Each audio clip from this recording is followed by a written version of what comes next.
तो कैसे हो दोस्त लोग? तो यार देखो, ट्रेडिंग तो सबको करनी है, सबको फिर ट्रेडिंग करके अच्छा अच्छा प्रॉफिट भी बनाना है। बट अपन क्या करते हैं ना कि ट्रेडिंग के दौरान फिर अपन कुछ चीजें फॉलो नहीं कर पाते या कुछ गलतियां बहुत बड़ी कर देते हैं, जिस कारण अपन को लॉस लेना ही पड़ जाता है। तो ट्रेडिंग के यार कुछ रूल्स होते हैं, उन रूल्स को अपने को फॉलो करना ही पड़ता है। अगर आप उन रूल्स को फॉलो नहीं करोगे तो यार आप ट्रेडिंग में कभी भी सक्सेसफुल नहीं हो पाओगे, क्योंकि ट्रेडिंग विदाउट रूल्स के हो ही नहीं सकती। यहाँ पर आपको हर चीज के लिए कुछ ना कुछ जो है आपको रूल्स क्रिएट करने ही पड़ेंगे और उनको फॉलो करना ही पड़ेगा। तो आज हम यहाँ पर बात करने वाले हैं कुछ ट्रेडिंग रूल्स की, जिन्हें फॉलो करना बहुत ज्यादा जरूरी है। तो जो हमारा फर्स्ट रूल आता है वो आता है protect your capital. Protect your capital का क्या मतलब होता है? प्रोटेक्ट योर कैपिटल का मतलब होता है कि देखो, लॉस जो है ना आपके हाथ में है। लॉस आप डिसाइड कर सकते हो कि यार मैं कितना लॉस ले सकता हूँ या फिर मैं कितना लॉस लूंगा, बट प्रॉफिट आपके हाथ में नहीं है। प्रॉफिट आप वो कितना भी आ सकता है। तो पहले आप लॉस को डिसाइड करो कि हाँ मैं इतना ही लॉस लूंगा, इससे ज्यादा मैं लॉस लूंगा ही नहीं। तो यहाँ पर आपकी जितनी कैपिटल है ना, उसके अकॉर्डिंग आप पहले ये डिसाइड करो कि यार मैं कितना लॉस ले सकता हूँ। फिर उस अकॉर्डिंग अपना ट्रेड प्लान करो, उस अकॉर्डिंग आप लॉट प्लान करो। हाँ चलो, इतने लॉस के अकॉर्डिंग इतने लॉट मेरे बन रहे हैं तो मैं इतने लॉट ही लूंगा। और इसी के साथ आपको प्रॉफिट जो अपने टारगेट्स है वो भी डिसाइड करने पड़ेंगे। तो सबसे पहली चीज आती है प्रोटेक्ट योर कैपिटल। ऐसा नहीं है कि जितना कैपिटल आ रहा है सबको लगा दिया, विदाउट ऐसे लगा दिया, और फिर अगर लॉस हो रहा है तो फिर अनलिमिटेड लॉस कर रहे हैं। इस तरह से नहीं, अब पहले अपनी कैपिटल को आप सिक्योर करो, देन फिर आप जो है उसमें ट्रेड करो। सेकंड जो अपना रूल आता है वो होता है keep S L with in limit. मतलब कि ऐसा भी नहीं है कि अगर अपन कोई एस एल रख रहे हैं तो अपन एस एल को काफी बड़ा रख रहे हैं या फिर काफी छोटा रख रहे हैं, क्योंकि काफी छोटा एस एल रखोगे तो उससे होगा क्या? उससे होगा एक ही, ना आपको ट्रेड फिर आप उसको कंटिन्यू कर ही नहीं पाओगे। छोटा एसएल एक थोड़ा सा स्पाइक आया तो उसी में छोटा एसएल उठ जाएगा।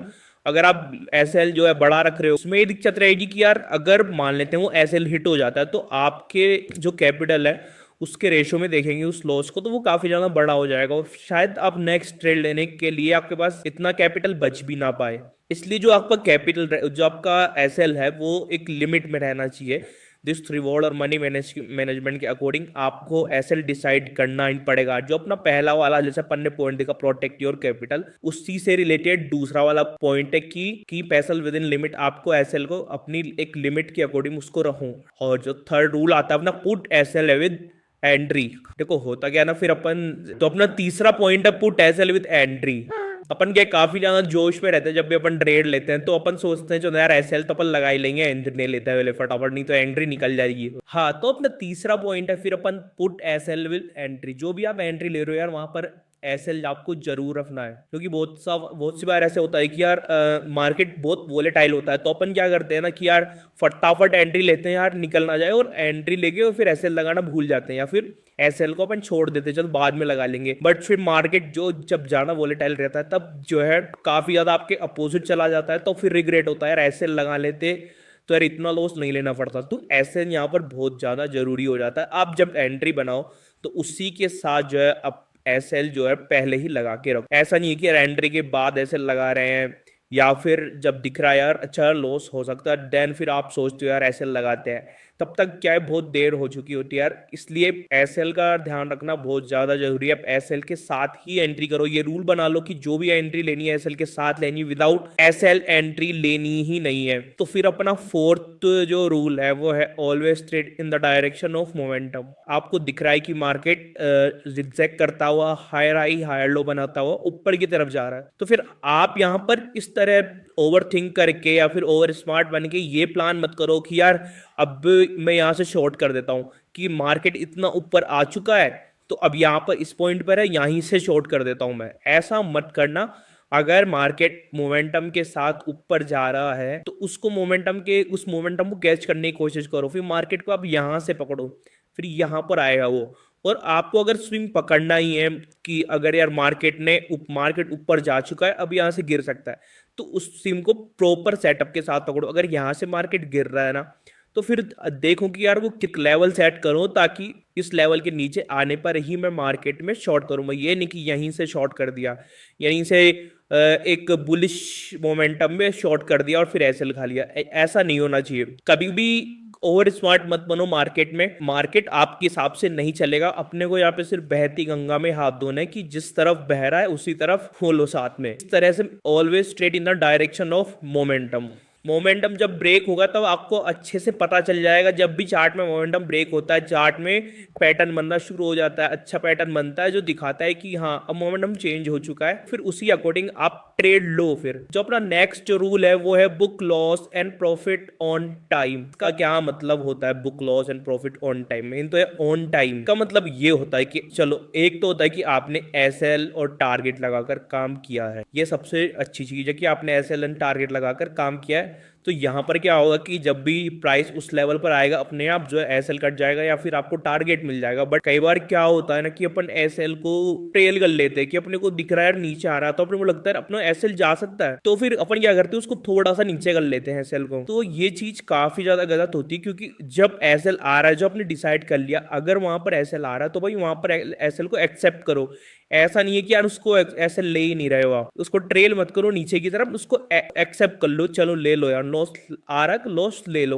वेट मत करो कि लॉस रिकवर हो जाएगा या फिर मार्केट डायरेक्शन चेंज कर लेगा, ऐसा मत करो। और प्रॉफिट में भी कई बार यही होता है कि अपन ज्यादा लालच में आकर करते क्या है ना कि प्रॉफिट को बुक ही नहीं करते। प्रॉफिट को बुक करना बहुत जरूरी है।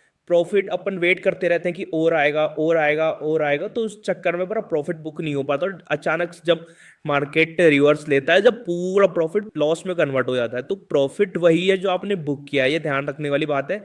जो आपने बुक कर लिया बस वही प्रॉफिट है, और जो आपको दिख रहा है कि जो आप बुक करने वाले हो वो आपका प्रॉफिट नहीं है। इसलिए प्रॉफिट बुक कर लो, बस ऑन टाइम प्रॉफिट बुक कर लो। और सबसे बेस्ट जो चीज रहती है ना प्रॉफिट बुकिंग में, वो रहती है कि आप प्रॉफिट ट्रेलिंग करते जाओ। कि आपने एक जैसे ये इस तरह यहाँ पर आपने एक कुछ क्वांटिटी बुक की, फिर यहाँ पर कुछ क्वांटिटी बुक की, फिर यहाँ पर कुछ, फिर यहाँ पर कुछ, ऐसे ऐसे नहीं कि एक साथ तो आप सोच रहे हो कि सारी क्वांटिटी मैं इसी लेवल पर बुक करूंगा, ऐसा नहीं होना चाहिए। जो अपना नेक्स्ट रूल है वो है डोंट हेस्ट, मतलब आप जल्दबाजी करो ही मत। कई बार क्या होता है ना, स्पाइक्स मोमेंटम बहुत तेज होता है, स्पाइक्स तेज आते हैं, या फिर क्या होता है चलो स्पाइक भी नहीं आ रहे ना, कई लोग इतनी जल्दी होती है उनको ट्रेड लेने की, फटाफट चलती कैंडल में ही ट्रेड ले लेते हैं। उनको लग रहा है यार हैमर बन रही है, चलो हैमर बन रही है, हैमर बन रही है, हैमर बन रही है, मतलब अभी क्लोज नहीं हुई ये कैंडल, मान लो 5 मिनट की कैंडल क्लोज नहीं हुई, 3 मिनट चल रहा है, 3 मिनट के आसपास हैमर बनती हुई दिख रही है, इसी पर ट्रेड उठा लिया। फिर 5 मिनट बाद वो बनती है किस तरह से, फिर वो हो जाती है इस तरह से, कुछ इन्वर्टेड हैमर बन जाती है, तो पूरी रिवर्स हो जाती है। तो इसमें क्या करना है ना अपने को, जब भी आप ट्रेड लो ना जल्दबाजी कभी मत करो। अगर आप कैंडल बेस पर ट्रेड ले रहे हो तो हमेशा कैंडल क्लोजिंग का वेट करो ही करो। ऐसा नहीं है कि पहले ही ट्रेड ले लिया, या फिर आप जो है कभी और किसी बेसिस पर ट्रेड ले रहे हो तो हमेशा कंफर्मेशन के बाद ही ट्रेड लो। जल्दबाजी में कभी भी ट्रेड मत करो। जल्दबाजी में आप ट्रेड कर लोगे, आप काफी रिग्रेट होगा, क्योंकि जिस वक्त आपने ट्रेड लिया ना उसके अगले पल हो सकता है आपका ऐसा हो जाए जल्दबाजी में ट्रेड करने पर। तो आप अगर ट्रेड करोगे यार, आपको जल्दबाजी तो छोड़नी ही पड़ेगी, बिल्कुल प्रॉपर सेटअप के साथ। और कई बार क्या होता है ना, मिस हो जाता है, ये मैं मानता हूँ कि मिस हो जाता है। जैसे कई बार अपने को लग रहा है कि यार इस लेवल से ब्रेकआउट होगा तो मैं यहीं पर बाय करूंगा, ठीक है, लेकिन फिर कई बार क्या हो जाता है ना, इतना मोमेंटम आ जाता है कि पूरी कैंडल इतनी बड़ी बन जाती है। अब इतनी बड़ी बन जाने पर क्या अपना एंट्री नहीं ले पाते, और फिर अपने को यहाँ पर एंट्री बनाने जो कि काफी कॉस्टली पड़ जाती है, यहाँ पर एंट्री बनाना, तो अपन एंट्री नहीं बना पाते, मिस हो जाती है।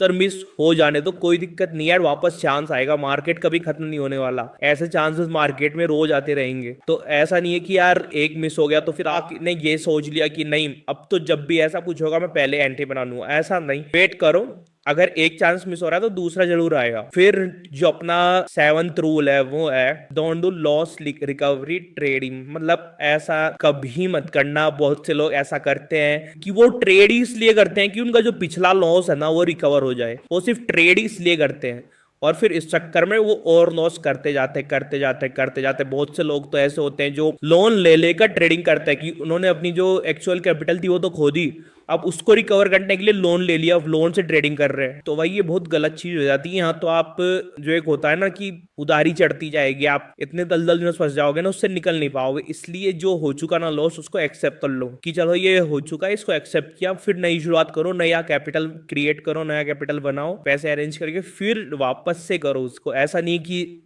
जो अपना लॉस हो गया उसको लेकर ही रहूंगा मार्केट से, ऐसा नहीं हो पाएगा। और फिर अपना एक लास्ट टूल आ जाता है don't look back and regret.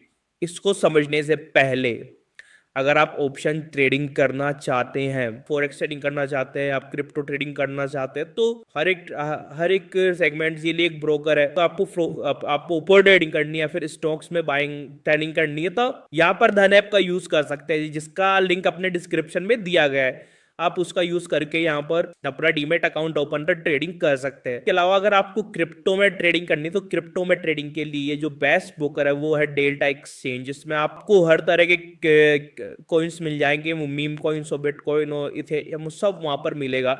और आपको फोरेक्स में भी ट्रेडिंग करनी है तो आप एक्सएम जो है यूज कर सकते हैं, जिसका लिंक भी डिस्क्रिप्शन में दिया गया है। इसके अलावा आप हमारे जो फ्री टेलीग्राम चैनल है उनको भी ज्वाइन कर सकते हैं। अब आ जाते हैं अपने लास्ट वाले रूल पे, don't look back and regret. कभी भी जो हो चुका है उसके बारे में सोचो ही मत कि यार मेरे को लॉस लॉस हो चुका है बहुत, मतलब पहले, तो अब उसके बारे में मत सोचो, नई शुरुआत करो। क्योंकि आप क्या करोगे, उसके बारे में सोचते जाओगे सोचते जाओगे सोचते जाओगे, तो जो अपना रिग्रेट जो है बढ़ता जाएगा और फिर डिप्रेशन में भी आ सकते हैं अपन। ये सिर्फ लॉस के लिए नहीं होता, कई बार क्या होता है ना कि कुछ मूवमेंट मिस हो जाता है अपने से, और कुछ मूवमेंट मिस हो गया और फिर बाद में देखा यार ये कितना शानदार मूवमेंट था, अगर इसमें ट्रेड बना लेता उस टाइम पे तो आज तो मजा आ जाता। तो ये भी रिग्रेट हो जाता है अपने को, फिर अपन उसको सोचते रहते हैं यार क्यों नहीं लिया मैंने, क्यों नहीं लिया। या फिर कई बार होता है कि आपके पास पोजीशन कट करने का मौका होता है, आप कर नहीं पाते, और कर नहीं पाते इस चक्कर में लॉस बड़ा हो जाता है,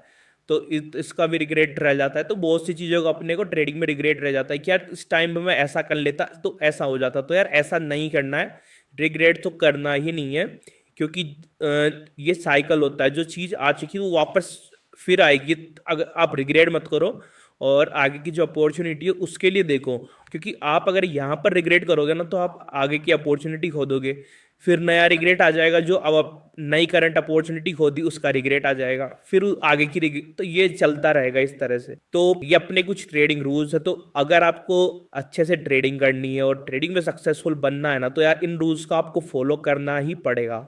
अगर आप इन रूल्स को फॉलो नहीं कर पाओगे तो यार मुश्किल हो जाएगा आपके लिए काफ़ी, क्योंकि इन जो आपने रूल्स देखे हैं ना, इसी के अंदर जो है ट्रेडिंग साइकोलॉजी भी छिपी हुई है, इसी के अंदर रिस्क रिवॉर्ड मैनेजमेंट भी छिपा हुआ है, तो सब कुछ जो है इन्हीं के अंदर है। तो आपको इन रूल्स को आप फॉलो करना ही पड़ेगा। और भी कुछ गलतियां होती है जो अपन करते हैं, तो उन सबको आपको सुधारना ही पड़ेगा, तब ही आप जो है ट्रेडिंग में सक्सेसफुल हो पाओगे। तो चलिए ये वीडियो यहीं खत्म करते हैं, और आगे ऐसे ही वीडियोस के लिए चैनल को सब्सक्राइब करें एंड वीडियो को लाइक करें।